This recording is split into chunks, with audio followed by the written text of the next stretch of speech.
ಇನ್ನು ಶಿರೂರು ಹೆದ್ದಾರಿ ಬಳಿ ಮತ್ತೆ ಗುಡ್ಡ ಕುಸಿಯುವಂಥ ಆತಂಕ ಎದುರಾಗಿದೆ. ಆತಂಕದಲ್ಲೇ ಮುಂದುವರೆದಂಥ ಮಣ್ಣು ತೆರವು ಕಾರ್ಯ ಎಲ್ಲಿ ಒಂದಷ್ಟು ಆಪರೇಷನ್ ನಡೀತಾ ಇದೆ, ಅಲ್ಲೇನೆ ಈಗ ಮತ್ತಷ್ಟು ಗುಡ್ಡ ಕುಸಿಯುವಂಥ ಸಾಧ್ಯತೆ ಇದೆ. ಗುಡ್ಡ ಕುಸಿತ ಸಾಧ್ಯತೆ ಇರೋದ್ರಿಂದ ನಿನ್ನೆ ಇಡೀ ದಿನ ಸುರಿದಂಥ ಮಳೆಗೆ ಗುಡ್ಡ ಕುಸಿಯುವಂಥ ಆತಂಕ. ಸೊ ಹಾಗಾಗಿ ನಿನ್ನೆ ಮಣ್ಣು ತೆರವು ಕಾರ್ಯ ವಿಳಂಬ ಆಯಿತು. ಯಾಕಂದರೆ ನೋಡಿ, ಇನ್ನೂ ಒಂದಷ್ಟು ಬಿರುಕು ಬಿಟ್ಟಿರುವಂಥ ಭಾಗಗಳು ಯಾವ ಸಂದರ್ಭದಲ್ಲಿ ಬೇಕಾದರೂ ಇದು ಕುಸಿಯುವಂಥ ಸಾಧ್ಯತೆ ಇದೆ.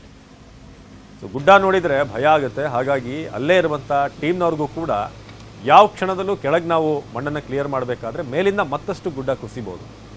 ಅಷ್ಟು ಮಟ್ಟಿಗೆ ಅಂತಂದರೆ ಭಾಳಷ್ಟು ಕಡೆ ಈ ಇಟಾಚಿ ಏನು ಬಳಸ್ತಾ ಇದ್ರು ಅಲ್ಲೇ ಅದ್ರ ಮೇಲೂ ಕೂಡ ಮಣ್ಣು ಕುಸಿತಿರುವಂಥದ್ದು ಆಗಿದೆ. ಆಗ ಆಪ್ರೇಟ್ರಿಗೆ ಏನೂ ಕೂಡ ಮಾಡೋಕ್ಕಾಗಲ್ಲ, ಯಾಕಂದರೆ ಬೇಗ ಮೂವ್ ಆಗಲ್ಲ ವೆಹಿಕಲ್ಗಳು. ಜೊತೆಗೆ ಅಲ್ಲಿರುವಂಥ ಮಳೆ ಕೆಸರು, ಈ ಕಾರಣಕ್ಕೆ ಈಗ ಮತ್ತೆ ಗುಡ್ಡ ಕುಸಿಯುವಂಥ ಕಾರಣ ಇರೋದ್ರಿಂದ ಒಂದಷ್ಟು ಬಿರುಕುಗಳನ್ನು ನೀವು ಗಮನಿಸ್ಬೋದು.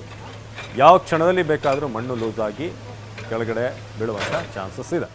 ಸೊ ನಮ್ಮ ಪ್ರತಿನಿಧಿ ಸೂರಜ್ ಈಗಿನ ಭಯ ಏನಿದೆ, ಆತಂಕ ಏನಿದೆ, ಅದರ ಬಗ್ಗೆ ಎಕ್ಸ್ಪ್ಲೇನ್ ಮಾಡಿದ್ದಾರೆ ಒಂದು ಪ್ರತ್ಯಕ್ಷ ವರದಿಯಲ್ಲಿ. ಬನ್ನಿ ನೋಡೋಣ.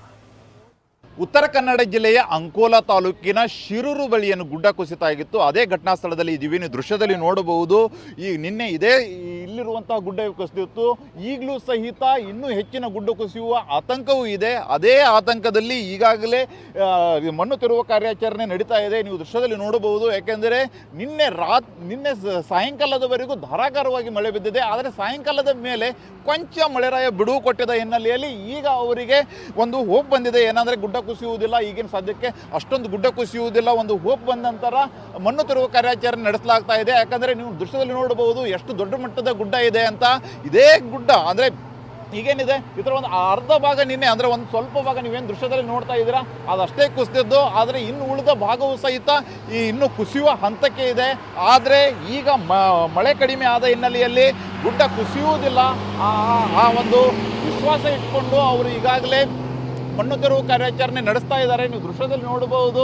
ಯಾಕಂದರೆ ಮಣ್ಣು ತೆರವು ಕಾರ್ಯಾಚರಣೆ ನಡೆಸಬೇಕಾದಂಥ ಬಹಳಷ್ಟು ಅನಿವಾರ್ಯತೆ ಇದೆ. ಯಾಕಂದರೆ ಇಲ್ಲಿರುವಂಥ ಸ್ಥಳೀಯರು ಸುಮಾರು ಒಂದು 20 ಜನರು ಮೃತಪಟ್ಟಿದ್ದಾರೆ ಅಂತ ಒಂದು ಶಂಕೆ ವ್ಯಕ್ತಪಡಿಸ್ತಾ ಇದ್ದಾರೆ. ಅಷ್ಟೇ ಅಲ್ಲದೆ ಇದು ಒಂದು ರಾಷ್ಟ್ರೀಯ ಹೆದ್ದಾರಿ ಆಗಿರುವುದರಿಂದ ಇಲ್ಲಿರುವಂಥ ಸಂಚಾರ ಮಾಡುವುದಕ್ಕೆ ಸಹಿತ ಬಹಳಷ್ಟು ಸಮಸ್ಯೆ ಆಗ್ತಾ ಇದೆ. ಆ ಹಿನ್ನೆಲೆಯಲ್ಲಿ ಇಲ್ಲಿರುವಂಥ ಮಣ್ಣು ಯಾವುದೇ ಕಾರಣಕ್ಕೂ ತೆರವು ಮಾಡಲೇಬೇಕಾಗಿದೆ. ಎಷ್ಟು ಸಾಧ್ಯವೋ ಅಷ್ಟು ಬೇಗ ಮಣ್ಣು ತೆರವು ಕಾರ್ಯಾಚರಣೆ ಮಾಡಬೇಕಾಗಿದೆ.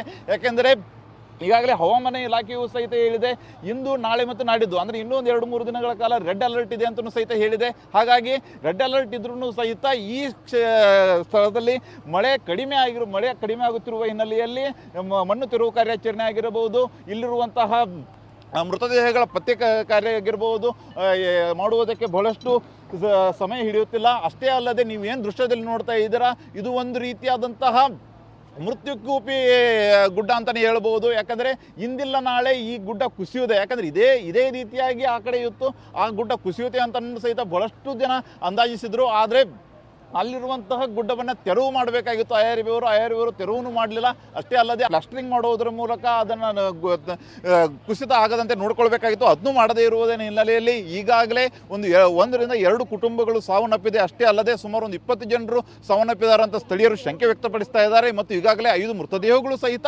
ಪತ್ತೆಯಾಗಿದೆ. ಕ್ಯಾಮ್ರಾಮ್ಯಾನ್ ಮಂಜುನಾಥ್ ಜೊತೆ ಸೂರಜ್ ಉತ್ತುರೆ, TV9 ಕಾರವಾರ.